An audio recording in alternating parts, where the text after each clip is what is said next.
Welcome to the Talking the Line podcast, presented to you by Talking the Line Sports Media, giving you our best insights and analysis so you can rake in some cold hard cash on your next sports bet. Now sit on back, open up your mind, and let's cash some tickets. We can't thank you enough for joining us. We hope you enjoy.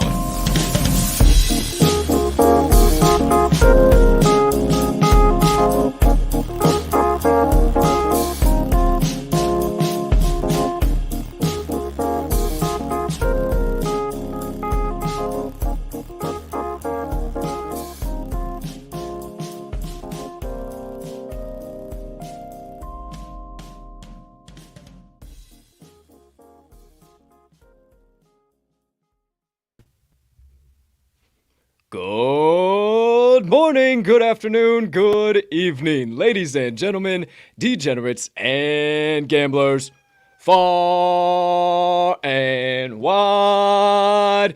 Please, ladies and gentlemen, excuse me just for one moment. I have somebody who snuck in here once again. We're going to have to get that taken care of here after the intro, but it's going to be a little wild. Give me just one moment. However, before we dive into that, give me 1 second, everybody. Welcome into the show. Hold on 1 sec.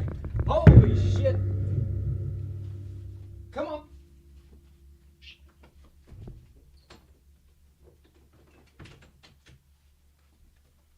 Hey, it's a show live in primetime, folks. You never know what's going to happen around the TTL Pod. Tell you what, today, though, holy cannoli. All right, somebody has figured out how to get opposable thumbs or something along the sorts. I have no idea, but that's 2 for 2 now that somebody has found out how to break into here. So I slammed it shut. I've barricaded the door. Hopefully we won't get any wires unplugged or any nonsense, but let me try that again. Good morning, good afternoon, good evening, ladies and gentlemen, degenerates, gamblers, far and wide. Welcome into episode number 250 of the Talking the Line podcast on this absolutely beautiful March the 30th, 2022. Now, my friends, obviously it's going to be kind of a wild episode here today. Started off all over the map. Why not? Hey, you know, it's kind of been all over the map type of week for you boys, so we might as well keep that train on the tracks and catch some good vibes here today. Now, before we dive into the show, my friends, please take a few moments to smash smash that subscribe button on whatever platform you are currently ingesting the TTL Pod on. If you are watching on YouTube, hey, you might as well hit that notification bell over there as well so you never miss the start of a live show or any additional content dropping from the Talking the Line Sports Media YouTube channel. Or if you're watching on one of our social media platforms, make sure you hit that like button, that follow button there so you never miss any of the additional social media content. Or if you are listening to the pod on your favorite podcast directory, make sure you hit that subscribe button there if you haven't already, as we do release the audio of every episode after each live show is complete.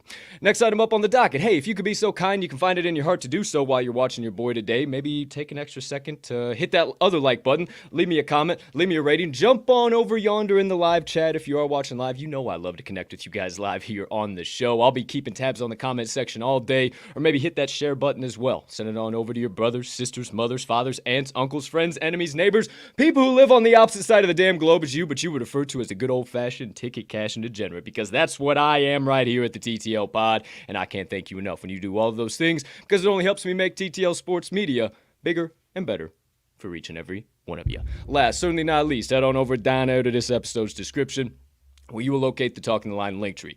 Within that link tree, you will find the TalkingTheLine.com website, all of our social platforms, and our additional content, so you can consume all of that in one convenient location, however and whenever you please.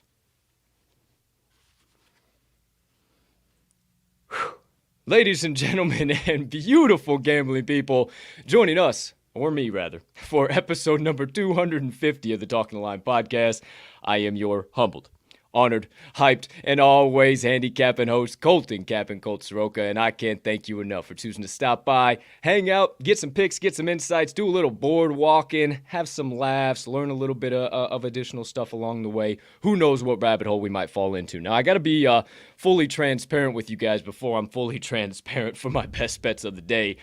I heard Matilda break in as the intro was rocking and rolling, and I thought in the back of my head, like, nah, this isn't possible. She didn't do this again. No way is it possible. So I just like, nah, let it keep playing. I shit you not, the moment that the outro or the intro music started to dim down, I'm like, okay, here we go. Let's unmute the mic. All right, bright eyes, big smiles. It's time to get with it. I look to my left, and here stands Matilda, and oh my gosh, how can I possibly get her out of here, have you guys come into it a blank screen and wonder what in the hell's going on? So I say, hey, good morning, how's it going, everybody? Wildness going on, let me shoot off the screen real quick, got her out of here, she's chilling, she's not happy about that, gave me a little angry stare as I tossed her out the window, or out the door rather, but hey, that's all right. We don't need little kitties in here unplugging shit and going left, right, and center and diving through the windows. This is not a jungle gym. This is a recording studio. So we keep this show steaming on down the tracks, the proverbial podcast train. And speaking of transparency, I'm always going to be transparent with you guys. I'm never going to hide anything from you. I'm going to always tweet about it during the game, whether I'm doing good, whether I'm doing bad. I'm going to tweet out how my plays did that night, and then I'm going to show up every single day here, and I'm going to show you how my plays did yesterday. So without further ado, mis compadres, let's recap all of my best bets of the day from yesterday, March the 29th, 2022. Okie dokie. Artichokes, there you see it on the screen. 1 and 2 on the day, down about a little over half a unit, 0.59 units. Musketeers took care of business plus the 1.5. They ended up winning that bad boy outright. St. Bonnie's tried to do their usual bullshit, be down by 20 points, come all the way back. Everybody was saying, oh, Xavier choke artist, and then it just didn't happen. So got that one of the pay window. Not really sure. I tweeted out last night why the books made it so easy for the Aggies to handle business. If they were going to win it by double digits, that line made no sense with them against the Washington State Cougars. Was lining up with Dion D'Amico. Shout out at the First Lady of Vegas. Shout out Joe D'Amico at Joe D'Amico wins. Appreciate the hell out of you guys. We were lining up on the Washington Cougars, and I don't know what the hell happened there. 2 for Tuesday parlay, 1 for 2. You know how it is with the parlays, kids. You got to get them both, and we sure didn't. That New York Islanders and Columbus Blue Jackets finished at 7. It was 4-2 all the way till about 3 minutes left in the game, and then Columbus snuck one past to finish the game 4-3. So a couple of bad beats there to put us 1 and 2, down a half a unit on the day. Last 7 days, I'm only down 2 units. I know it's been a couple of wheel spinning days, but hey, no big deal. We'll get back with it. We'll get rocking and rolling. We'll get right back into the ticket cash-in today. So all of yesterday's best bets of the day. Always fully transparent with you. You know the drill. But for now, my friends, I don't have a whole boatload. I got plenty we can talk about, or I can talk about rather, if you guys want to jump in the comment section too. Come the second half of the show, as far as yesterday's action, some of the games on tap, some breaking news, all that, latest and greatest, everything in between. Just wanted to save some time here, just right away, get a little boardwalking right here live in prime time first thing. So no hesitation, no delay. I'm going to reshare the screen, my friends, and we are going to get the first segment of the day started. Boardwalking with your boy Cappin Colt. That's right. If you want more analysis on another play, if I don't stop by one game long enough, because I don't have a lot of staunch opinions here in the NBA to start things off. If you got anything on your mind, anything in between you've been looking at, please feel free. The live chat is open. I'll pop your comment up on the screen. We can all talk about it. We'll have a fucking blast. Jump in. The live chat's open. I'll be here the whole doggone day. So without further ado, my friends, let me click on over here. Get us in that old full screen mode, if you will. Make sure this is out of my way. All right. Now, without further ado, my friends, let me get this. Okay. Let's do one of these numbers as always. And my friends, we dive into the NBA slate of the day. Now, we need to hide that because, hey, we don't need to see that. Okay, beautiful. My friends, we're going to start things off. Rotation number 559, 560, top of your screen there. The Denver Nuggets against the Indiana Pacers. 6:10 p.m. Central Standard Time tip. You can see it right there on your screen, opened up, and I'll run through these right here so you guys kind of know where I'm at and what I'm talking about. Once again, opened up 9.5 across the markets. The total opened up at 232 as well. Right now, you can see that Denver, as the favorite, is getting 66% of the tickets and 52% of the money right now. So definitely a public side on Denver laying the wood. Looks like 9.5 held pretty firm across the entire market, and then looks like the total's starting to trickle up a little bit. 234. Circa, our good friends over at Circa, shout out right behind us there. Good friends over at Westgate as well. You see that. 233.5 up to DraftKings. Caesars and WinBet identical. Actually, WinBet up to 234.5. So I'm looking at this one right off the jump. Obviously, we're seeing no splits, nothing all too major of note. I'm not going to tell you to run to the Pacers with the way they've been playing as of late and grab those 9.5. I do think that this over has some value, though. I can actually, let me pull up the old Action Network app, see if they got anything brewing on this game. Shout out brewing. Shout out to Ether Brews. I always think about those guys. Shout out. Let's see here. Let me get to the actual right slate. We need NBA, not NHL. Colt, what do you think? All right, there we go. So Denver, Indiana, the under right now is actually getting the action. 29% bets, 52% of money wagered on the under right now per the Action Network app. So do with that information as you please. Take that with a grain of salt. I don't know if I'm seeing WinBet move it up that much after open. If Circa's honoring it by 2 points, Circa is usually pretty tried and true with their line movement. So I would say my best bet out of this matchup. Again, I have no plays, nothing here in this one. I would take the over 234 in Denver and Indiana. So I will. I'll put these on the ones that I say my leans. I'll put these on my tracking app and just kind of see, or I'll just put them in my bet slip and I'll see, like, kind of where the line movement, what happens as the show rolls along here. But there you go. First one, over 234, 233.5, 234.5. I think 235 might be my top on that one. But if Circa's moving it, oh, there you go. 234.5. Circa just caught the hook as well. So I think it's literally just as we talked. You see that red right there just moved up to 234.5. So I think that over is going to be the solid play. I look at that less as a sharp play on the under and more of some severe monetary liability for the old books that they're going to be wanting to take care of. So there you go. There you have it. Let's keep it moving. Next game right up on tap. The Dallas Mavericks against the Cleveland Cavaliers, rotation number 561, 562. This one is actually our Moneyline Dice roll of the day here. So we'll get into that segment once the show rolls on. But this game's a little bit bizarre. Dallas obviously just rolled the Lakers last night, covered that 12.5. The Lakers are dead. They look terrible. I'll be talking about it on the second half of the show. But I'm not really sure. I think that you kind of go with Cleveland in this spot. The number is dropping down more in their favor. Obviously, Dallas Dallas being the public side so far, 57% of tickets, 53% of money. If I'm leaning anywhere, especially with this line movement right now, do your line shopping because it looks like you can still get a hook and maybe 3 in some spots. I would lean towards the Cleveland Cavaliers plus the 3, and then no opinion on the total as of right now. So there you go. There you have it. Moving right along. Rotation number 563 and 564. We got the Orlando Magic and the Washington Wizards. Right now, the Wizards are I wouldn't say severe public home favorite, but they are the public favorite nonetheless. 57% of tickets and 66% of bets coming in on the Washington spread. They are a 3-point home favorite, 3.5 in some spots.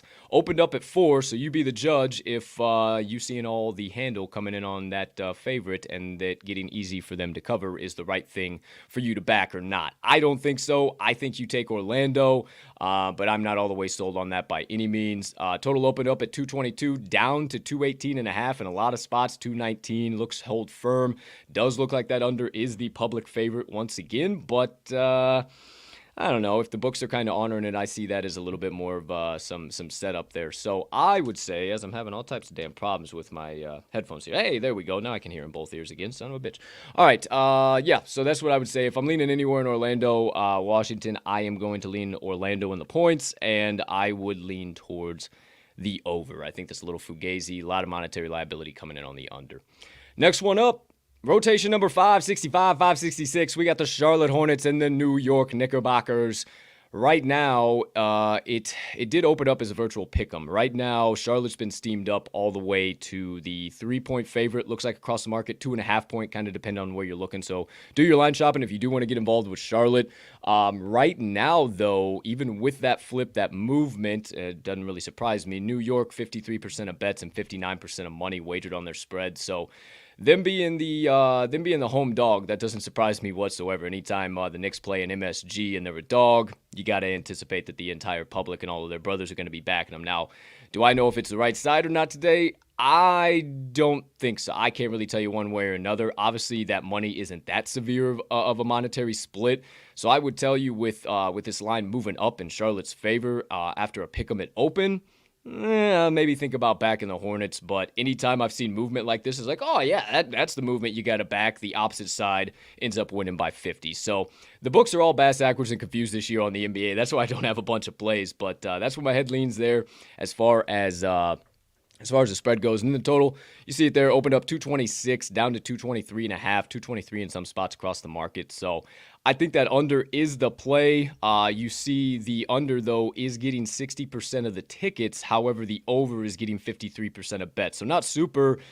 sharp, but still just a little bit more than what you would like to see there as far as a split if you really want to get involved with that under. Then again, I do think both of these line movements are a little fugazi on the spread and on the total. I think it's getting people to buy into the under, getting people to buy into the Charlotte Hornets, and I think it's going to be New York and the over, but I'm by no means hammering that in any regards. That's a hard lean, my friend. So we keep it moving.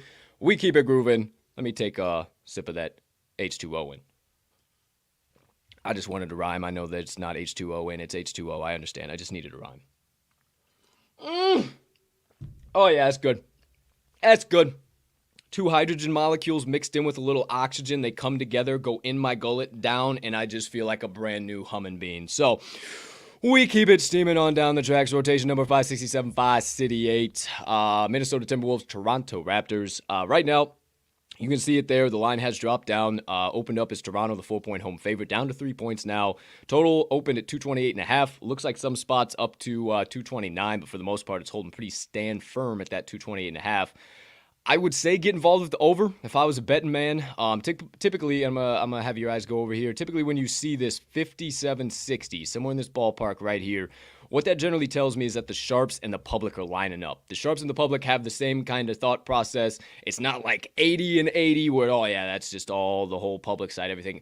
What that tells me is that the sharps got involved early and then the public started to filter in, but there's still a lot of public bettors that are thinking this one stays under with how low this total is. I just don't buy that whatsoever. I would say, especially with how this one is kind of holding firm, I would definitely kind of think about getting involved in that under, or in the over rather, over 228.5. And then as far as Minnesota goes, I think I'd be wanting to get involved with them with this line dropping down. I mean, right now you see it, Minnesota 62% of bets, 62% of money, but that again is kind of that sharps and public lining up split for me. If it's anywhere from 65 to 55, somewhere in that ballpark, that's kind of how I view it as far as that goes. So there you go. There you have that. All of my opinions on Minnesota and Toronto. No staunch opinions. There's definitely hard leans for me. Next one up, 569, 570, the Miami Heat against the Boston Celtics. I actually do have a play out of this game. It's actually our Wednesday Warrior special play of the day, one of two special plays of the day, actually. We'll get to all of that. So I won't divulge too much here. I mean, obviously you can see opened up at 5, looked like it's holding pretty firm across the market, and kind of that sharp and public split I told you about on Miami, though. 60-60, right? 60-66, yet this line is staying frozen across the market. When I talk about that, right, when I say the line is frozen, you're seeing a specific side getting 60, 70% of tickets and money, and you're seeing that line not move in their direction. Opposite side, the same exact thing we just talked about. Minnesota, they're getting that split. That line moved from 4 to 3. Right here, 5. I don't consider that 4.5. I think Circa opened that up at 4.5. Everywhere else, it's holding 5, right? And they're seeing that same split. So that's what I talk about, frozen line. That type of stuff really, really, really not ticks me off. That's the wrong term. It just trips my trigger. There you go. Trips my triggers is what that does. And especially when it is on an underdog. So let me turn on my do not disturb there. That shit annoys me. So, okay, here we go. Do have a play on the spread. We'll tell you about it once we get to the Wednesday Warrior, but maybe you kind of know where I'm going, talking about frozen line and everything. But we'll keep this moving for right now. Into the next one. Rotation number 571, 572, my friends. This one's going to be a hot, stinking pile of shit. I can't lie to you. Sacramento Kings, Houston Rockets. Houston Rockets are without Christian Wood. They're without 2 other star players that I can't think of right now. If I had somebody else, drop it in the chat if you know. Either way, it's going to be bad. It's not going to be a good one. Everybody's thinking it's going to fly under, though. I guess I would agree with the public. Opened up 233.5, dropped down to 230.5 now, so that 3-point move at 230 in most spots, actually. So if the books are going to honor it that much, I suppose I can get involved with that under. But again, I'm telling you, stay away, guys. My eyes snapped to Houston right off the bat, the plus 2.5. That's what I saw. That's what I liked. I was all about it. And then I did some more research, and it was just like, wow, these outages, I don't know. I mean, yeah, they've been doing okay, but all those guys were actually in with them. So I'm going to go ahead and stay away from this one, and I highly suggest you do too. All right, 4 more on tap. We'll get through these here pretty quick. Next one up, 573, 574, Atlanta Hawks against the Oklahoma City Thunder. Right now, I got no opinions on this one at all. I'm not really concerned about money, bets, all this left, right, and center. Obviously, OKC is a huge home dog, public favorite dog. 100% of bets, 100% of money so far tracked for our friends over there at Wager Talk. You see it up at the screen. Shout out, and all of our guys over at Puck Time as well. I'll be able to talk about that here in just a little bit. But all of that being said, obviously, that's kind of what you anticipate seeing. Oklahoma City's played this upset kid role here at the end of the season. Obviously, they're probably not going to have a playoff spot, but watch me say that and then something happens. But no, they're probably not going to at all. Atlanta, I do say cooks them, but you know me. I'm not getting involved in laying 12.5 points of chalk. So I'm going to stay off of that one. And I'm also going to tell you that total is a stay away from me as well. I was going to say under, but I just think that's a total stay away from me as well. So keep it moving, keep it grooving. Next one up, 575, 576, the Memphis Grizzlies. I have a fuzz flying at me, excuse me. Pardon me. Hey, see, you laugh at me and you remember more shit. That's my method behind this madness. You laugh at my goofy face and you'll retain more of this nonsense here throughout the day. So 575, 576, Memphis Grizzlies, San Antonio Spurs. Line opened up 6.5. Memphis as the road favorite, down to 5.5. 5 at DraftKings. What that screams to me, especially with it being DraftKings, you see DraftKings up there, the 5. What that says to me is pretty much, the DraftKings CEO said it himself. We don't want the sharp bettors playing on our app. So if they're making it easier for a favorite to cover, one of the public darlings, the Memphis Grizzlies, over there at DraftKings, what do you think's going to happen? I don't know. Call me crazy. I'd be interested in taking the points with the San Antonio Spurs. I know the Spurs ain't been spectacular. I know the Memphis Grizzlies have been hot. I'm just telling you what I see right now. 56% of the handle is on Memphis and 60% of the tickets. So, again, even with that, I think with that line movement, I would lean towards San Antonio. Actually, the more I look at that and that line movement, and I say that about DraftKings. Okay, hold on a minute. Yeah, that plus 5.5 is interesting. Drop down to 5.5 on FanDuel as well. So I'm going to go ahead and add that to the old bet slip. We'll see what happens to it. Next one up, 577, 578, New Orleans Pelicans against the Portland Trail Blazers. I'm not going to waste breath that I want back on my death bet on this one, kids. Opened up at 10, up to 14.5. New Orleans Pelicans as a road favorite. Do I really give a damn about laying that much chalk, or do I think that you should even have a hinkling of doing so yourself? Hell to the no. Stay away. There's plenty of other value on this board. I would tell you that maybe the under is the right side, but I would stop it at 225. Opened up 228 down to 225.5 at DraftKings. But kind of building off of what I just said about DraftKings, maybe the over is the play here. Looks like a lot of monetary liability. 67% of bets, 92% of money coming in on that under. So, you know what? I'm kind of interested in that over, but that's a hard lean for me as far as things go there. Last one up on tap on the NBA slate. Rotation number 579, 580. We got the Phoenix Suns against the Golden State Warriors. Warriors are the 4.5-point home dog. Opened up as 6.5-point home dogs. Obviously, Phoenix has been playing solid, but Golden State has been scuffling hard, left, right, and center. I didn't look deep into this matchup because it's later on in the night, obviously 9-10 Central Time tips, so I don't really have to have a staunch opinion quite yet. But with that movement, oh boy, it makes you want to get involved with Golden State, doesn't it? Oh, what the hell happened to our board? Everything's disappearing. Okay, here we go. It's coming back. We got new updates. Everything was happening here all at once. So there you go. I honestly think with that movement, I think that's a movement you can buy into, especially. What have I been telling you this whole opening board walking segment here? 78% of bets, 56% of the handle on Phoenix minus 4.5. Yet it opened at minus 6.5. Down those 2 points. You got to have some confidence in backing Golden State plus 4.5. So I think that's going to be one I said, hey, I don't have any staunch opinions. I don't really even like this game. And now all of a sudden it's down to plus 4 on FanDuel. So think about it. I don't know. It's on the bet slip. We'll talk about it later. Okay. There you go. All 1, 2, 3, 4, 5, 6, 7, 8, 9, 10, 11 NBA games covered for you here today, my friends. Now, we'll scroll down here a little bit. I want to shout out somebody, a cool young lady, a rather swell young lady who does nothing but cash tickets left, right, and center. Got a parlay from her here today, and that is at Parlays for Days. I got to learn her real name. I got to figure out who she is. She does live in the city, so maybe we have to do a little research and a little networking. But she did put out a 3-leg parlay today, and I added a 4th leg. If you want to rock it, you want to roll it, whatever. I figured while we're in Major League, we might as well talk about it. So she took Philadelphia Phillies, Chicago White Sox, and the Colorado Rockies all on their money line. And then I added the Cubs in there. You got those 4 legs for a plus 710 payout. $10 will just win you a little over $100. So a little something for you to think about there. Just a little extra pizza and beer I decided to sprinkle on that bad boy. So shout out at Parlays for Days. Give her a follow on Twitter. She's got great content. She's always cashing tickets. Check her out. Faux show. But we keep this segment rolling, my friends, with the NHL slate. All right, there is 1, 2, 3, 4, 5, 6 games on tap. I will tell you, for the Wednesday Parlay Pop-Off, we have a play out of Winnipeg, Winnipeg, Buffalo, New York Rangers, Detroit, and Los Angeles, Edmonton. That's right, I'm going to the total on all 3 of these matchups.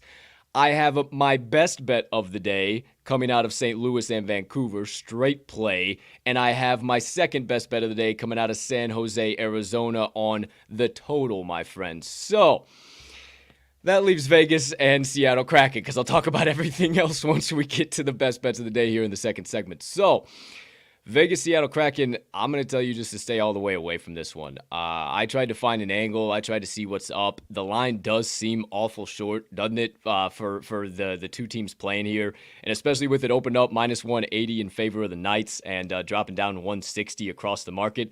kind of makes you go a little, how you doing there? Okay, we open plus 150, but then again, you see Kraken only going down about plus 145, plus 140. So nothing severe there, but if I do lean anywhere, it is with the Sea Kraken at home. But obviously, everybody's going to see that with limited action on tap here today, and they're going to see the Seattle Kraken as a short home dog and have moved in the right direction. I think that's what they're going to get involved with. So I would tell you to stay away. My lean is the Kraken, but I think that's kind of a setup play here today, if I do say so myself. So there you go. There you have that. You just give you a minute to be able to kind of look at the tickets and money, everything there. Winnipeg Buffalo, the over is getting 85% of bets and 100% of money. Please take note of that. Detroit Rangers, the over is getting 54% of bets and 58% of money. Please take note of that. And Los Angeles, Edmonton, every book across the market, for crying out loud, is giving the juice to the over. Yet they have no splits for the over-under here, as we can see. So a little something for you to think about there, my friends. A little something I might be talking about here soon. But also check out all the others, little different things. And let's keep this proverbial podcast train steaming on down the tracks. If I can find my mouse, I need it over here. With the second segment of the day. That does it for Board Walking with Cappin Colt. Short slate here today, my friends. Only those 11 NBA games and then the 6 NHL games. I wanted to save some time to talk about it in the special play of the day because I do have one NBA play, and then that goes on to the Parlay Pop-Off with 3 NHL legs. So let's just talk about them all. What the hell? Let's keep it steaming. The proverbial podcast train steaming on down the tracks. Second segment of the day. The Wednesday Warrior and the Parlay Pop-Off. That's right, my friends. Said it a couple times now, but the Wednesday Warrior is a NBA team, or an NBA team, rather, however you want to look at it. Now, what I do need to do is stop that. I need to do one of these numbers. I need to do one of these numbers. I'm going to do one of these numbers. And then, okay, so the beauty of, producing a show, hanging out, talking to you guys, everything all in between, it is a boatload of fun. All right, I'm going to move you guys over here. Oh, yeah, now we're cooking. Now we're cooking with gas. Okay, my friends, first of all, the Wednesday Warrior is going to be the Boston Celtics -5. Now, if you heard me talk about it just a little bit ago, Boardwalk in the NBA, obviously you saw that everybody and their brothers was throwing money and their bets on Miami, yet that line was frozen solid at 5. It did open up Boston favored by 4. You saw that too, opened up to 5. And I really think that's a dead giveaway that this bad boy is going to be, I don't want to say sweat-free, but first 3 quarters it might be pretty sweaty, but I think Celtics close it out in the 4th. They're finally getting healthy. They get Brown and Tatum. Tatum was just kind of a little probable, but they finally get Brown back. He's ready to rock and roll. And the Heat have really been struggling lately. I mean, you look over the course of the last few games, I mean, they've been missing that second gear. Sure, they just had a great performance in their last matchup, but if you just go back over the last 10, or last 5 even, over the last week, they have just not had that second gear in their gameplay, and I think that's what we're going to see here. These two teams play a lot, and I think Boston is ready to get one of those good old lickbacks because they have already been beat, if I'm not mistaken. I do believe they have. I don't want to tell you guys wrong, but I'm pretty sure the Heat already beat them one time already this season. I should have wrote that down. You know me. I gotta be the guy that doesn't write that shit down. But I know if it wasn't this season, it was it was this season. Celtics actually won. Celtics cooked their ass twice this year already. Or once already this year. It was at Boston. This one is in Boston as well. They were 6.5-point favorites, beat them 122-92. So kind of a similar spot. Obviously, it dropped down. I think with the drop down to 5 from 6.5, the public's going to say, oh, the last game was at 6.5. We got to run to the Miami Heat. And obviously, that's what we're already seeing with the frozen line. But you don't believe me on all that? Believe the trends. Miami, 1-7 ATS, last 8 overall. 0-4 ATS, last 4 following a straight-up win. 0-4 ATS, last 4 versus a team with a winning straight-up record. And 2-5 ATS, last 7 following a straight-up win of 10-plus points. Boston is 6-1 against the number of their last 7 overall. 5-0 ATS their last 5, following a straight-up loss. 4-1 ATS their last 5, following an ATS win. 4-1 ATS their last 5 as a favorite. 5-2 ATS their last 7 as a home favorite. And they are 7-3 ATS their last 10 home games versus a team with a winning straight-up road record. Not to mention they're also 5-1 ATS their last 6 versus a Southeast Division opponent. Give me all of the Boston Celtics -5 for the Wednesday Warrior best bet of the day. Okay, quick sip of water. That's quality. I need some Joe too, sorry.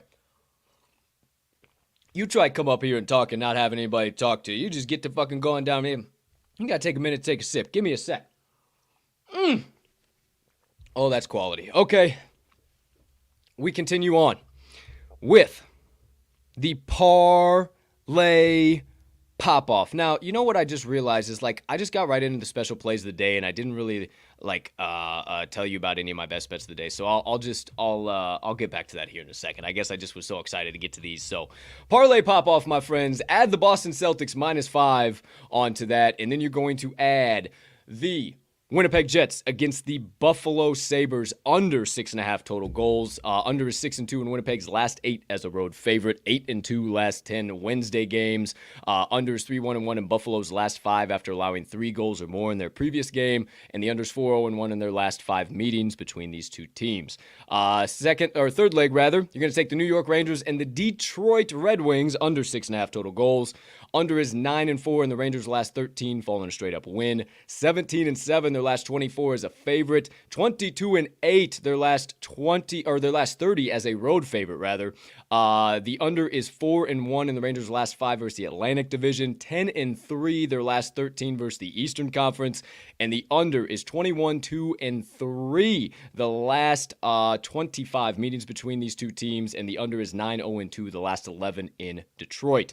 Fourth and final leg on the Wednesday Parlay Pop-Off, the LA Kings against the Edmonton Oilers. Under, again, you see that under trend, under 6.5. The under is 6-2 in LA's last 8 when their opponent scores 5 or more in their previous games. And if you, or 5 or more in their previous game, not games. And if you go back and look, pretty much every trend you're going to find is over, and one little under sprinkled in here or there, and that always sends red flags off in my mind. And I found one key thing that really solidified this as to be an underplay for me, even though it is at plus odds. The under is 17-6-4 the last 27 meetings between these two teams in Edmonton. So give me all the under 6.5 for the fourth and final leg on the Parlay Pop-Off. Now, there is the best bets of the day. I got to go real quick back to all of my best bets of the day real quick. Let me, so that's all, I'm sorry, that's not my best bets. That's all of the Wednesday Warrior and the Parlay Pop-Off. Now, got to quickly go back to this because I totally just like spaced. I don't know where I was at, what I was doing. Like I had everything kind of set up exactly like I needed it. And I was just like, oh, I got this on the Parlay Pop-Off and this and that. So I just started to get into that and like, oh, we'll talk about it later. Well, I got to give you guys my best bets of the day, too, for crying out loud. So, without further ado, one segundo, my friends, while I get everything rocking and rolling again over here. Should be nice and easy. Oh, yeah, everything nice and easy over here. So, let me get right back over here. I'm going to pull up the game so you guys can see everything happening live in prime time. Right here, right yonder. Okay, we're back in business. All right, so, same spot. The first game, oh, look at me trying to click on the wrong side. All right, here we go. First game up on tap. I am going to the St. Louis and Vancouver matchup. Let me come over back over here right quick. Just need one thing. Okay, so I'm going to this matchup here, St. Louis Blues against the Vancouver Canucks. And if you tailed me on Monday, we're getting our lick back here today, my friends. We're calling this the NHL Liquidator, and it is time for the Canucks to get that win back that they lost on Monday. So give me all of the Canucks money line -110. Yeah, that's right. They just played on Monday. St. Louis beat them 4-1 in St. Louis as -157 favorites, and now this one is down to pretty much a pick'em. I think it was right around that spot because Tarasenko was on the pedestal to get his 500th career point, which he did. Now again, again, it's all the way down to a virtual pick'em that this game is in Vancouver. Give me all of the Canucks. I'm not buying that nonsense. And one key thing jumped off the screen at me is the goalie matchup. Jordan Binnington actually starting for St. Louis. This is his first official season. He's 13-13, 3-1 with a 3.14 goals allowed per game average. He's got a 90.1 save percentage and has gone into 2 shootouts. I don't trust that as much as I do Thatcher Demko. Oh, reliable. My man, 28-19, 4-1, 2.66 goals allowed average, 91.7 save percent, and he's only gone to 1 shootout so far this year. You obviously see the value there. I'm siding with Demko. I don't know if the Canucks are going to put up 5-6 goals on St. Louis and murder them like that, but I think Demko definitely keeps the Blues out of the net. There is also a yearly trend between these two teams where St. Louis wins 2, then Vancouver wins 2, St. Louis wins 2, Vancouver wins 2. Well, wouldn't you know, St. Louis has won the last 2 games, 3-1 on January the 23rd, and then 4-1 just on Monday on March the 28th. It is time for a huge Vancouver rebound, but if you don't believe me, believe the trends. St. Louis, 2-6 straight up, last 8 when their opponent scores 2 or less goals in their previous game. Wouldn't you know, it's just the exact same opponent they just played. They're also 1-4 straight up, last 5 after allowing 2 goals or less in their previous game. I say again, wouldn't you know, it's the same opponent. They're also 1-5 straight up, last 6 versus a team with a losing straight up record. 1-4 straight up, their last 5 Wednesday games. The Canucks, 5-1 straight up, last 6 Wednesday games. 4-1 straight up, last 5, following a straight up loss of 3+ goals. Again, I say it just so happens to be the same damn opponent. And they're 7-2 straight up their last 9 after scoring 2 goals or less in their previous game. Give me all of Vancouver Canucks in the huge rebound spot. I'm not worried about it. I told you about it earlier, 66-64. That's that sharp and public lining up, in my opinion. Give me the Vancouver Canucks on the money line, my first best bet of the day. Second best bet of the day. We're just going to move right down here. 29 and 30. Real quick, I got to move over here, though. I got to do a little bit of this action, and now I should be good. Okay, yeah, I'm good. So, San Jose and Arizona. I'm not going to a side, and I can't really tell you much about the tickets or anything like that because I'm going to the total. I'm actually taking the over 6 total goals. San Jose Sharks against the Arizona Coyotes. Feels very, I'm calling this one the NHL incinerator too, by the way. We're burning the books to the ground, down to the ground with this one, my friends. Now, do your line shopping because you can find the over at plus money. Some places are giving it the juice. Some places is wising up. But this honestly feels like the exact same matchup that I got burned on last night with the Islanders and the Blue Jackets. The under was at -120, -122. That's exactly where this under is right now. It slowly kind of trickled up, or the total did rather as they were playing. It just kind of 1 goal, 2 goal, 3, 4, and it just slowly, and then it finally just got over. And it was just total Bush League, whatever. And that's kind of what I think is going to happen in this game, too. It just feels like another setup.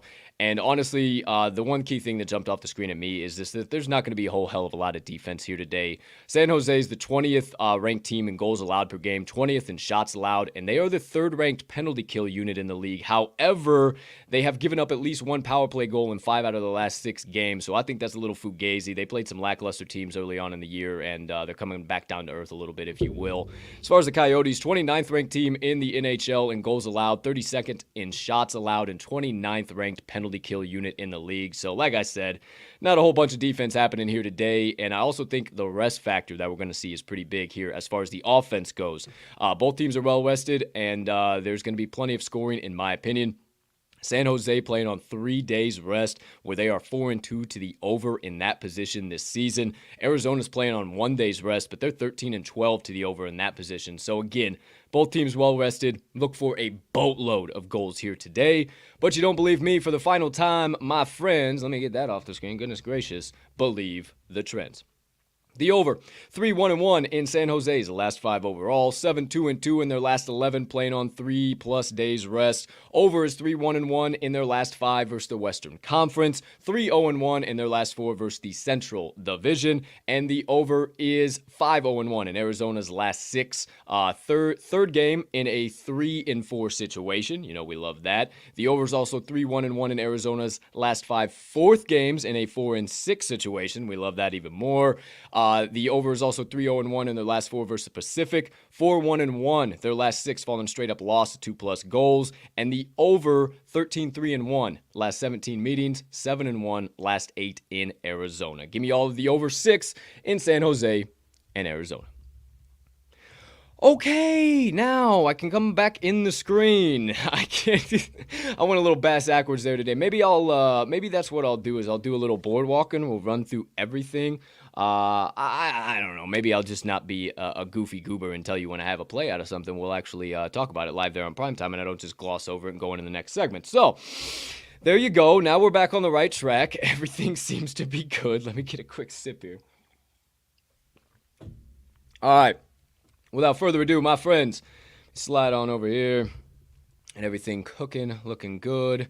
Absolutely love it. Don't want to do that over here. Let me get rid of that. Okay, now, my friends, that does it for the first half of the show. You got all of my best bets. Well, almost first half of the show. We got the Moneyline Dice, too, as well. But that's all of my best bets. That's all of the Wednesday Warrior, special play of the day, the Parlay Pop-Off as well. That's all of that good stuff. So if you missed any of them, you didn't have your YouTube pulled up, you didn't have your audio turned all the way up, whatever the case might be, my friends, that's okay.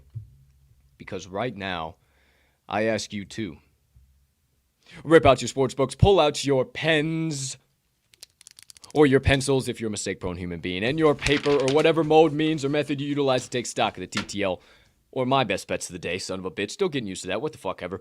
Whatever mode, mean, the method you utilize to take stock of my best bets of the day, because without further ado, my friends, it is now time to recap all of those aforementioned best bets of the day for this beautiful Wednesday of bets, also known as March the 30th, 2022.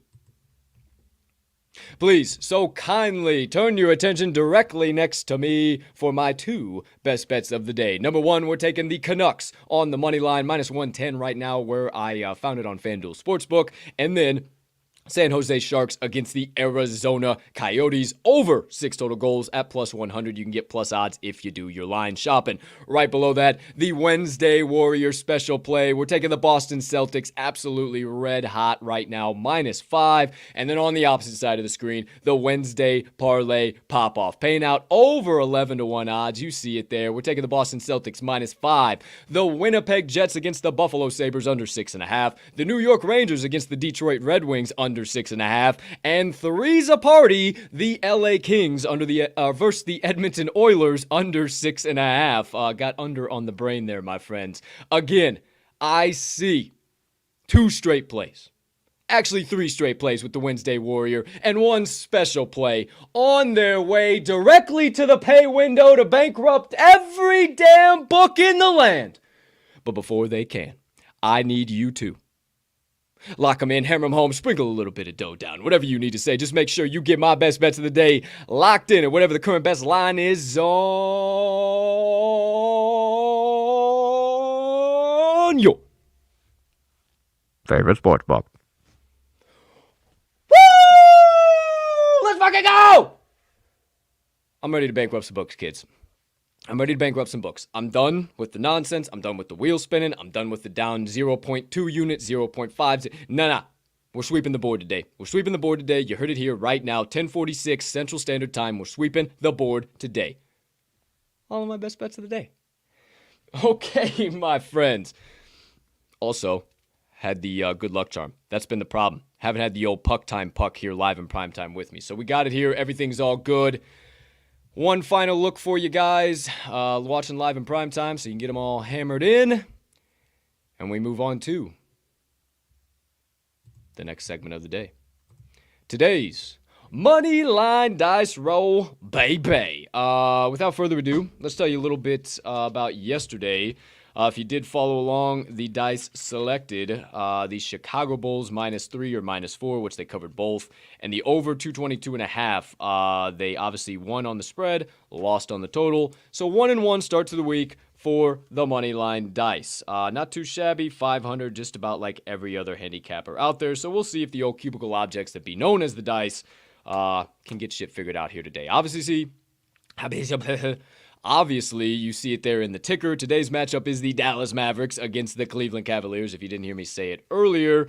So I will go on right ahead and write this down here. Dal v. Cle on 3/30/22. Okay. Now, as far as it goes, last time I looked, I'm going to pull up a book just to make sure we're still on the same page here. Dallas was the last time I checked. 3-point favorites. Where did that? Yeah. Whoa. Hello.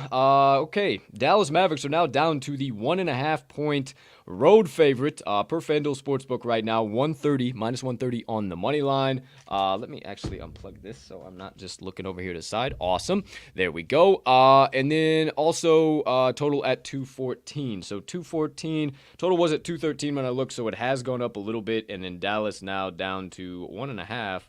Road favorites. So, holy cow. I don't know what that means. I can't tell you a doggone thing, but I'll tell you who can.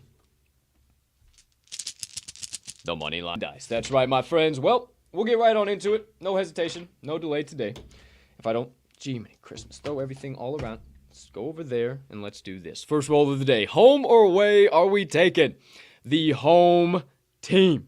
Cleveland Cavaliers or the away team Dallas Mavericks. I have no idea. I haven't a clue, but I ensure you that we all find out in 3, in 2, in 1. Away team! Dallas Mavericks, unofficially, away team. Second roll of the day, money line or ATS. Will the die be getting a little chalky on the minus 130, or are they just going to lay the 1.5? I don't know, but I ensure you once again, we all soon find out in 3, in 2, in 1. Money line. Money line, unofficially, the Dallas Mavericks money line. Wildcard roll of the day. Will the die be doubling down? Will they need a little re-rake and shake? Or are they going to the total to try and give us 2 tickets in an effort of redemption on the evening? I have no idea. I probably think that you guys don't either. But I can tell you we all find out, hopefully, without any nonsense. For the final time, in 3, in 2, in 1. Away ATS. Away ATS. So with it being a pick'em now, we'll just stick with money line. So Dallas Mavs on the money line.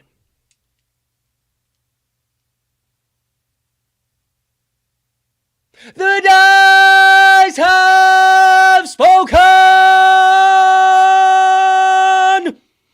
If you want a guaranteed take 1 ticket to the pay window tonight, not 3, that's 2. Not 5, not 10, but 1 ticket to the pay window tonight. No questions, no qualms, no queries. Not per any living, breathing, heart beating planet, human being here on this planet. I don't know what the hell I'm trying to say, but you know it. Per the all-knowing, ever-present, ever-living, ever-powerful Moneyline Dice hammer in right here, right now. The Dallas Mavericks on the money line. Thank you, Dice. Thank you, Dice. We appreciate you for your all-knowing powers and abilities. We now go over to the tracking book. Dallas Mavs on the money line. Okay, my friends. Without further ado, let's get into the second half of the show. That does it for the Moneyline Dice roll of the day.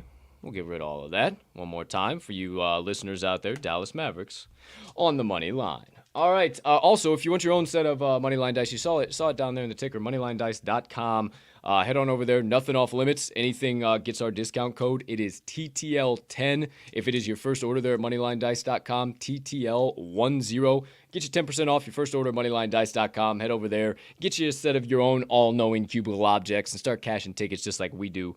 Just like I do all the damn time here at the TTL Pod. Now, I'm still figuring out some of these odds and ends, but hey, what the fuck? We'll get there one of these here days. It's been all over the map. Either way, that does it for the first half of the show. All of the best bets, special play, the Moneyline Dice roll of the day, all that good stuff, my friends. So why don't we switch gears a little bit? 15 minutes or so, somewhere in that ballpark, maybe a little more, a little less. And we do a little open floor. Feel free, please, hop in the live chat. Any questions that I'm talking about, any things I'm not talking about, we'll do a little Rants Reactions, we'll do a little Crypto Corner, and then some Motivation Minutes. We'll get on up and we'll get on out. So without further ado, my friends, let's kick things off with my Rants and Reactions. That's right, my friends. wild affair happening last night in Los Angeles. No, not the Lakers I'm talking about. Maybe we'll have a second for them. But the Clippers. The Clippers were down by 25 points late in the game.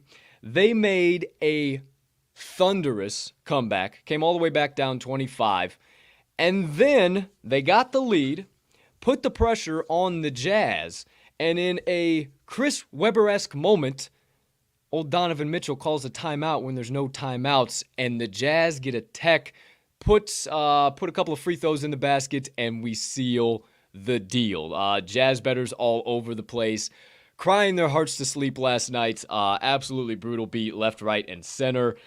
Reason why I mention that is it's literally just a perfect anecdote of what the NBA has been all season long. Now, I know I'm telling you that the Wednesday Warriors special play of the day is the Boston Celtics -5. There's very, very few and far between spots, that being one of them with a frozen line, that I feel confident enough getting involved in. I mean, I just don't know how people are putting out 5, 10 NBA plays at 8, 9 o'clock in the morning. I mean, half that team's going to be out by the afternoon. Half the doggone roster is going to have some sort of ailment. The line's going to move 8 points in your favor, and then it's not going to cover by 10. I mean, it makes no sense. I have no idea how to cap the NBA this year. You can say that you do. You can say you have all the models and everything in the world, but shout out my man Sportsbook Consigliere. Nobody knows shit when it comes to the NBA. It is a clusterfuck and a half, and the best you can do is hope and pray you find the good right side and that everything stays the same throughout the course of the entire day and no more nonsense rolls up, because then all of a sudden you're screwed out of nowhere. So, 25-point comeback from the old LA Clippers last night. Shout out to them boys for taking care of business. Speaking of LA, let's talk about them shitty-ass Lakers. Oh my gosh, what in the world is going on with the Los Angeles Lakers? The LA Lakers this season are officially, let's see, got it right in front of me if I could, 31-44. Definitely a far cry from the Lakers days of old, right? And everybody's talking about it. Shout out my man Carl Haskell, CH. Anybody but the Lakers, my man. I totally agree with you on that standpoint.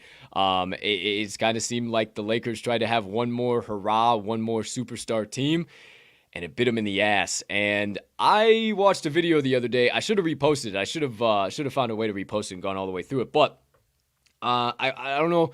I don't know if it was somebody from Bleacher Report or who it was. But what they did is they went back, and for every single one of the Lakers' losses, all 44 losses for the Lakers. You know, if you're active on Twitter, you know that every single team, they put out a recap graphic of their game. Whether they win or whether they lose, they put one of the players with the final score and some nice little thing or some bad little thing, whatever the hell it might be, and they all do it. Every single NBA team around the entire league does it. Now, zoned in on the Lakers there a little bit. 44 losses, you'd kind of tend to think, damn, 44 losses, they're going to have some trouble putting multiple guys on there multiple fucking times. You know what I'm saying? Like, it is going to be kind of a hassle to try and figure out who we got to put on here now, right? So this young man, whoever he was, went back through all 44 loss graphics from the Los Angeles Lakers Twitter account. And not one time, not once, is LeBron James featured on a loss graphic. Now, I'm not saying anything. Maybe I am. Okay? Maybe I am. Now, is that in his contract? Is there somewhere written down there in the fine print, hey, no defamation of Mr. James if we do lose, and even if it is his fault, he can't get put on one of those graphics? Like, what the hell is that? You think I'm joking? Go to the LA Lakers Twitter account. You will not find one loss graphic of LeBron James. I don't understand it. I don't know what's it about. I don't know if they're just trying to protect his sweet, nice, kind reputation as a winner and not as I don't get that. What the hell? You're part of this team too. Why the hell is friggin' what's his name on there 32 times out of the 44? That don't make no daggone sense. It's not all his fault. What the hell are you just making him the black sheep of the organization for? I don't know who it is offhand, but I'm telling you, you can look this up. You think I'm bullshitting you. They have not put LeBron James on one of the 44 loss graphics this entire season. Even if he had like a triple-double or a quadruple-double in the damn game and they still lost, they did not put him on there. So, I ask, is that in LeBron James' contract? Is that something we don't know about? Is there more to this tea that we need to dig into? I don't know, but I'll do some investigative research, some investigative journalism, if you will. See if I can turn up anything on that. But there you go. That's my thoughts on the Lakers. Absolutely bananas. I saw that and wanted to share that with you guys.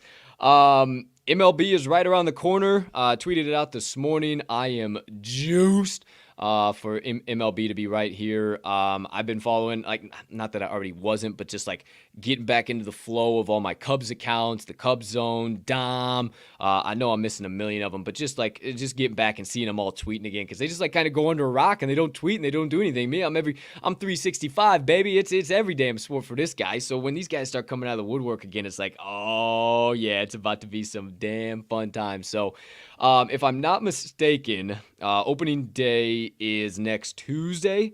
I want to say Tuesday. Let's see here.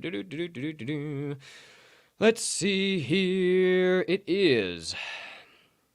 This would be, I do believe, I don't know what day. Hey, I have this Google machine, you know? I got this. What is opening day MLB? Whoa, look at that shit. Wouldn't you know? It's April the 7th, so it is officially next Thursday. Hey, Tuesday and Thursday. Get you a little confused there. But, yeah, so next Thursday, April the 7th, will be opening day. Friday, full weekend slate, everything. So, yeah, man, baseball is back. Next Thursday, the old Cubbies get the Brewers, kicking it off with the division rival right off the jump. We got a 4-game homestand against them through Sunday. Then we get the old Monday off, and then we go immediately to Pittsburgh to play a 2-game stand there, and then immediately to Colorado to play a 4-game stand there actually. So, and then back to Chicago to play the Rays for a 3-game homestand, and then the Pirates come to visit us. So right off the jump, it's Brewers, Pirates, then we go right into the Rays, and then or the Rockies, and then the Rays, and then the Pirates again. So it's going to be some good baseball to watch right off the jump, baby. I mean, you know I'm already diving into it. You know I've been looking at the first fives. Kind of trying to get some rotations, everything kind of hammered down as far as who's going to be doing what's going to be where, some of their pitches, what they're going to be doing in certain counts. I mean, it all matters. Pulled up Fangraphs for the first time in a long-ass time, dove through all of that, the WAR numbers, the XFIP, I mean, all the good stuff. I can't wait. Hopefully I can have some conversations here soon with my man DRS and Kevin Walsh over there at Sports Grid. Those guys are huge on the MLB. DRS absolutely kills it. So Donnie Rightside Seymour, who is that? Shout out, always on the right side.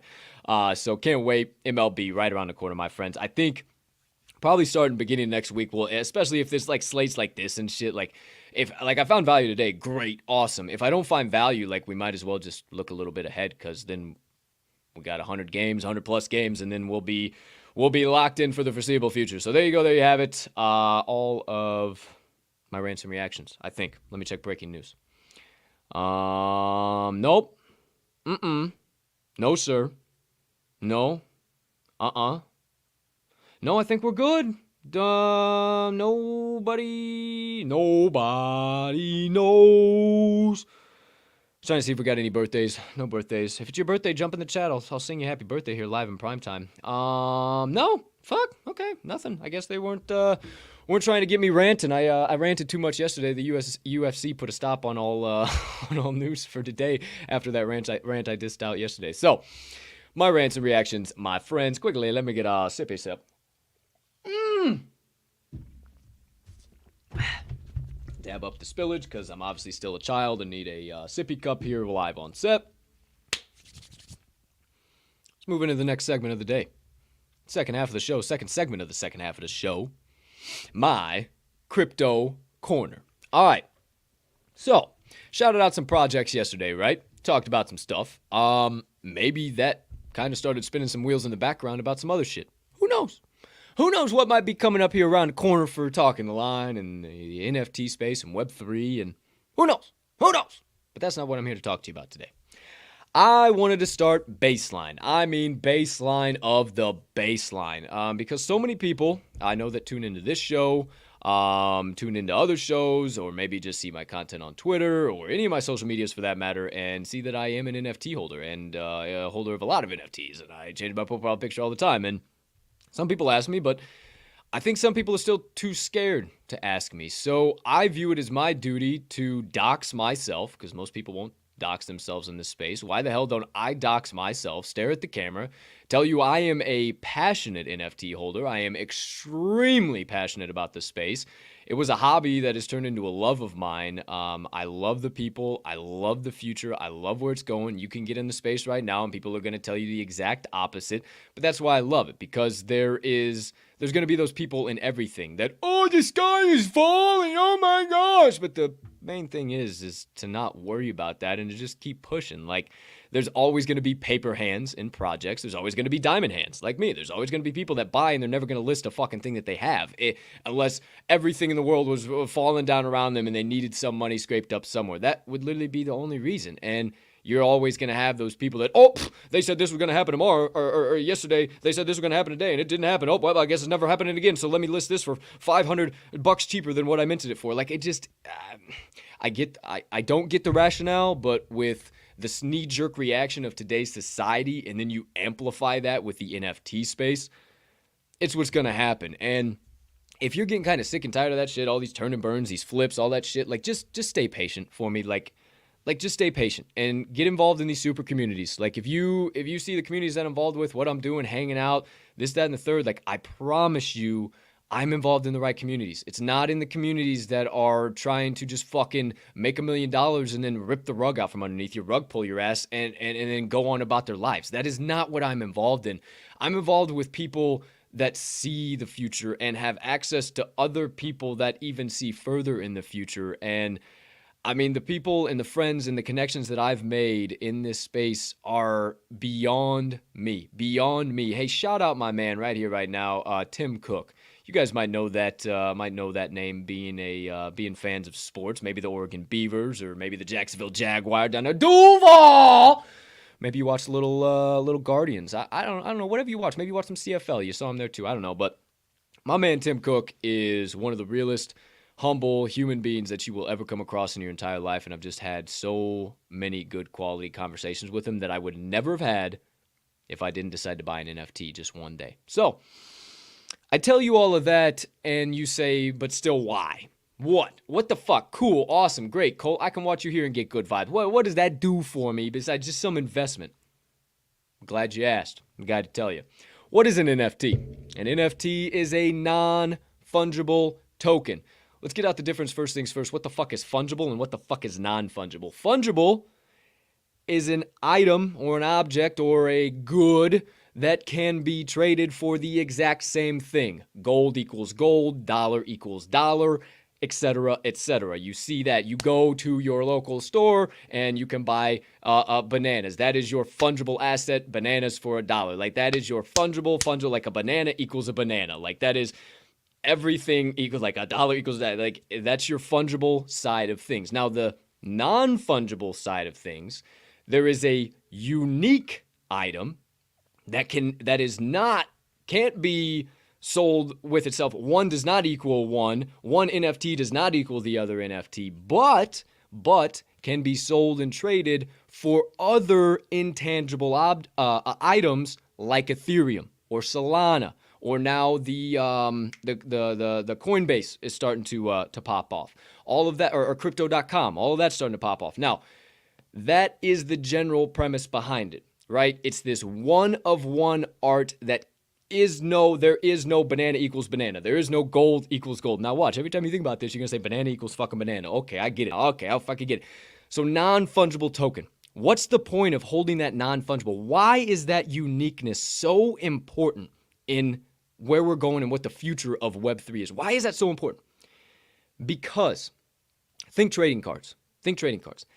How crazy and important to culture were trading cards back in the day? Everybody and their brother has them. I guarantee you know somebody in your family that has a box of them stuffed somewhere in their fucking basement somewhere. Might be worth $250,000, $300,000, $500,000. I don't know. But where did I tell you those cards were? Stuffed in some box in the basement somewhere, their house, and they're never going to fucking look through them at any point in time and see if they have any value. That NFT is right smack dab in your face. It's on my profile pictures. I can flex it on my OpenSea. I can post it wherever I want it. It's always right here, and the moment I buy it, it only starts going up in value. Now, sometimes it'll fluctuate depending on what the community thinks, but it only goes up in value. It is not like a normal tangible asset like a car that you buy on the lot and that fucker immediately goes down. NFTs immediately go up. Now, let's take that one more step further. These trading cards. Okay, cool, Colt. I see it. Okay, I'm starting to put it together. It's the investment. You see the community. Okay, shit, there's the trading cards. I can probably make some money there. Okay, you're starting to see it, right? Now, hold on. There's one more thing.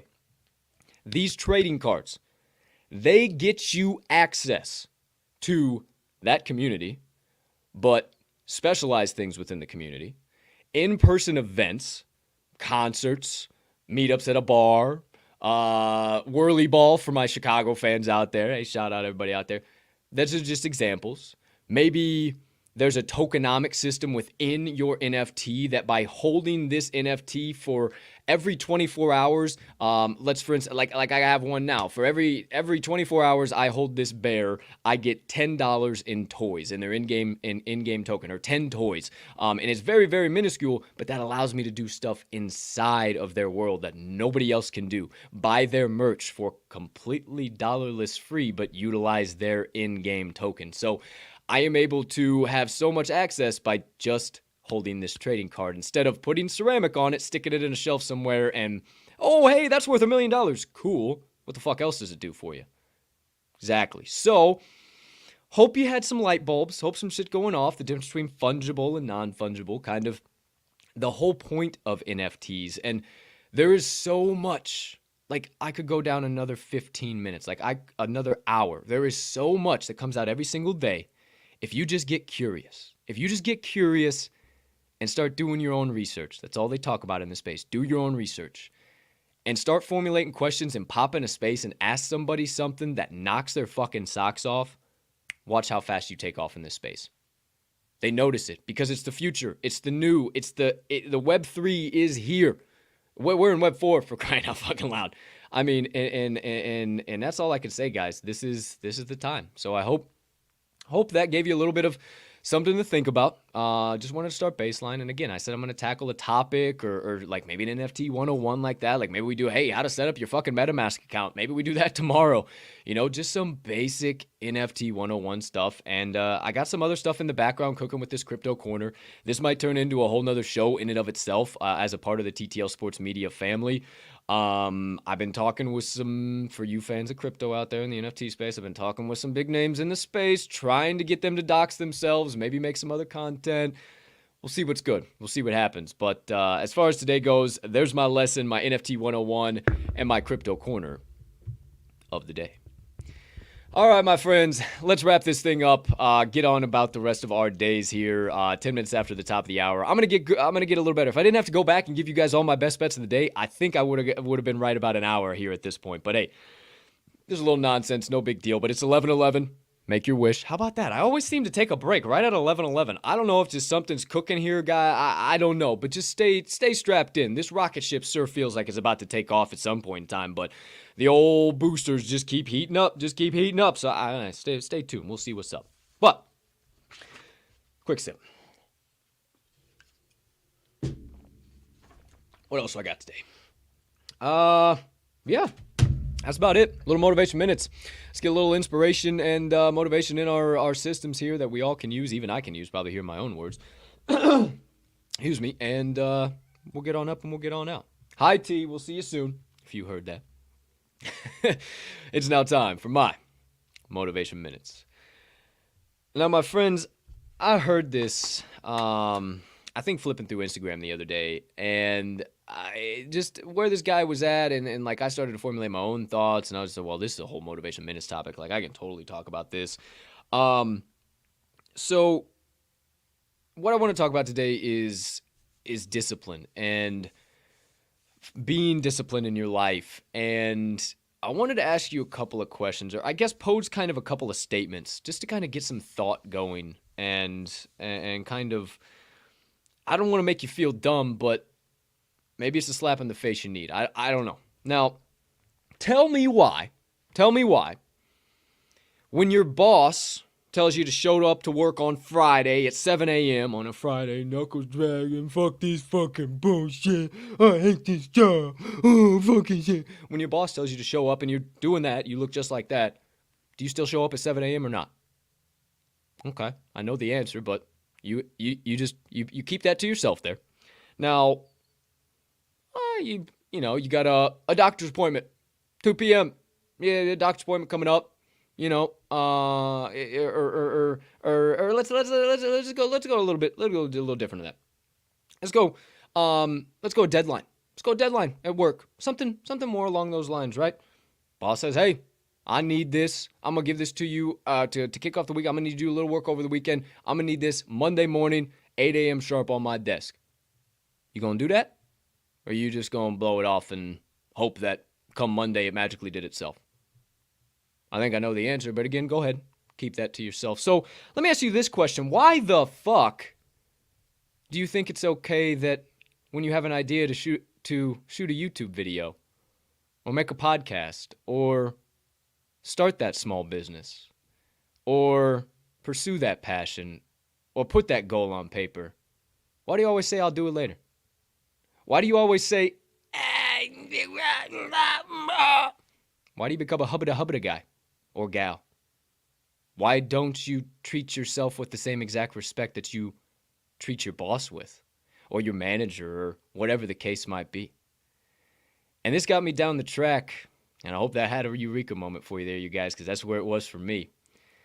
And this got me down the track of something the legendary Jordan B. Peterson once said, and I believe it's the third chapter in his book, Beyond Order is the second one. The 12 Rules for Life, An Anecdote to Chaos is the first one. The third chapter is treat yourself like somebody you're responsible for taking care of. Now, why is it that we seem to always be able to feed the cat? We always seem to be able to take the dog on a walk. We always seem to be able to make sure grandma's got her stuff handled for the day and that she's always watched over. But the minute that we need to eat something healthy, we decide to run through the McDonald's drive-thru. The moment that we need to do some prayer and meditation, we decide to flip on Netflix. Why the moment that we need to put our nose to the grindstone, we decide to kick the feet up and flip through Twitter? I can't answer that for you, but maybe it's time to start treating yourself like somebody you're responsible taking care of. And if you don't do this damn thing right here, right now, your life ain't going to go nowhere. And maybe it boils down to just having some self-love and some self-respect. Not maybe, it does. That's all it is. Love yourself enough to not be able to look yourself in the mirror and say, damn, I could have given more. Damn, I probably could have done a little bit better.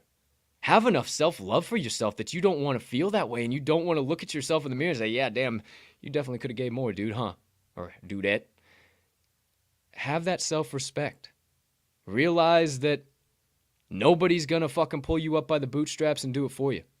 Nobody is going to keep pushing you down that path. When you chase a passion or a goal or a dream, there's nobody behind you. Nobody's holding your hand. Nobody's walking with you. Well, maybe if you have a belief in a higher power, 150% he's always holding your hand. But ain't no human being walking with you when you go in those moments. And there is nobody that's going to tell you, I need you to show up here at 7 a.m. There is nobody that's going to tell you, I need this deadline done now. You're just going to have to fucking do it. And if you don't have the gumption that you can't get up, look yourself in the mirror, you don't have the self-respect, you don't have the self-love to say, yo, when I have an idea on Monday about starting a podcast on Friday and Friday comes, I'm not going to get that anxious pit in my stomach to say, hey, I got this to do, I got that to do, I can figure this out. No, fuck that. Now is the time. Right here, right now.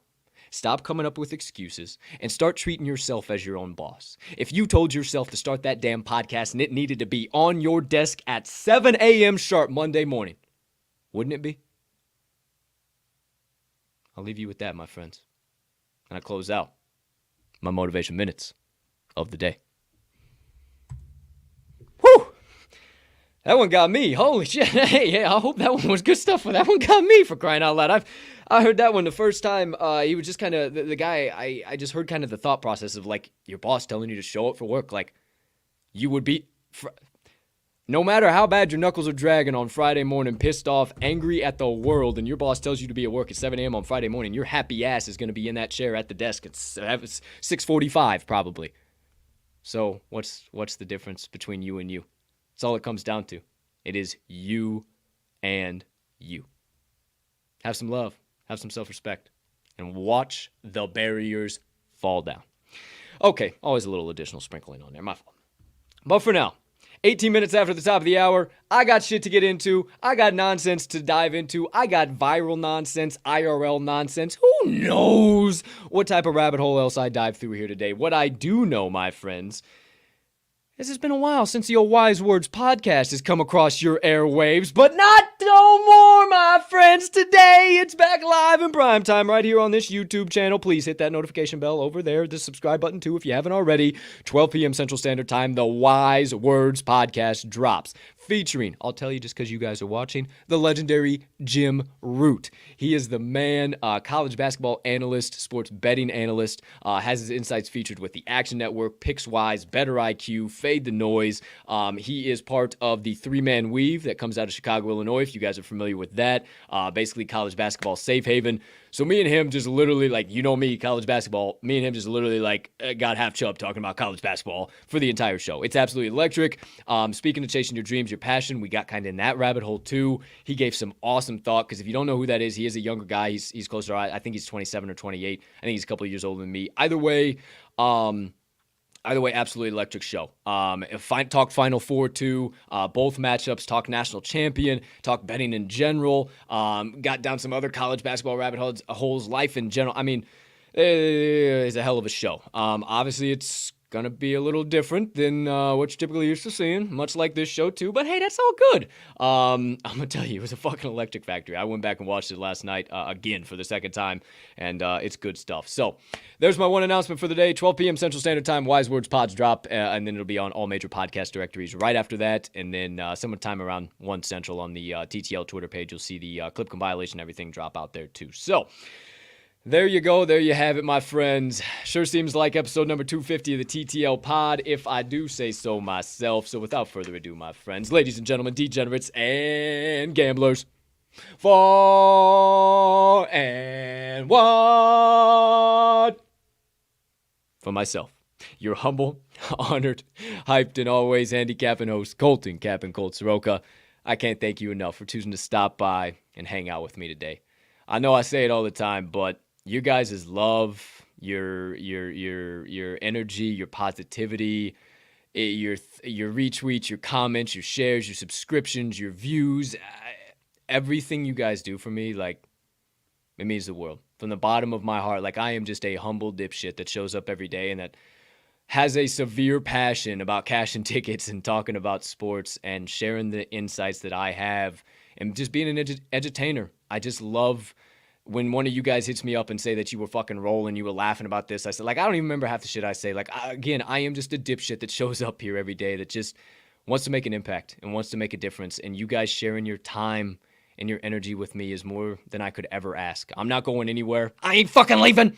I promise I ain't going nowhere.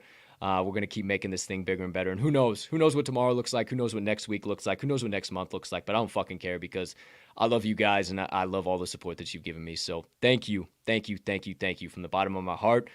And for now, I hope you have a spectacular rest of your Wednesday, unless you have any other plans. And as per usual, my friends, get all of today's best bets hammered in. I'll put them on Twitter too, so you can check them out one more time, so you can stay right alongside moi at the end of every single show. Let's cash some tickets.